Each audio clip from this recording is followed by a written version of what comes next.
Yay. So today was interesting day. I had a very intense drama session with some of the older kids, the older boys and the older girls. With me and one other counselor who I affectionately call K-Pack because I can't be asked to remember her name. And there's another girl with almost the exact same name, actually the same first name. I just call them K-Pack and K-Mac. Because there's really no difference. They look kind of the same, and the name's basically the same.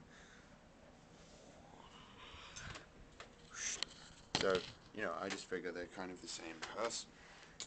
Um, which is understandably not a step you want to take when you're dealing with people. Just assume everyone is the same as everyone else. But, in this session, it was just kind of like all these individual sort of little groups kind of formed. And initially it was very sort of divided along kind of male and female lines. And that remained throughout the entire thing. It was basically the men stay with the men and the women stay with the women, which was fantastic because we didn't have to worry about any fornications, which is kind of becoming a concern with the older kids, especially as they spend more time here. They kind of get to know each other, and then boom, before we know it, they're on each other, they don't know what they're doing, and someone ends up pregnant. And it's hilarious for us. Actually quite bad for us. I think we could get sued if that happens.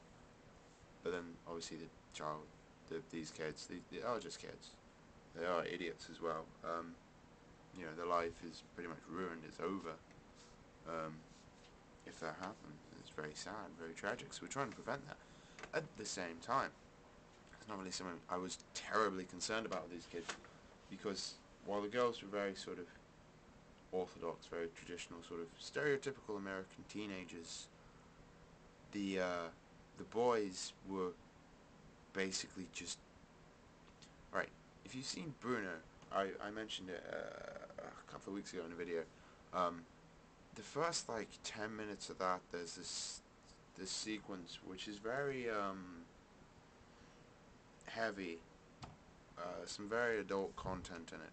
Very adult content.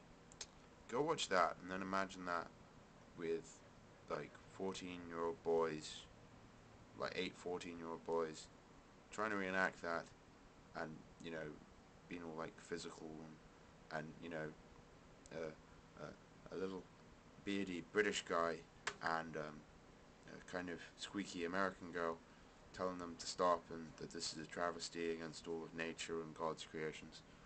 Not actually that biblical, but the point is, they were doing stuff that just wasn't kosher. It was just, it was bad, man. It was seriously bad. See, now there I am, sounding like an American. I feel like the Americans are trying to take my voice away from me. I must resist the urge to develop an American accent and speak more Britishly. Yes, I must speak more and more Britishly. Like Christian Bale in The Dark Knight. Yes, I'm not even sure if what way I'm speaking at the moment will even come out on this. If it does, that's a good thing. Mostly because I'm not going to record this again, and I'm going to turn the camera off now.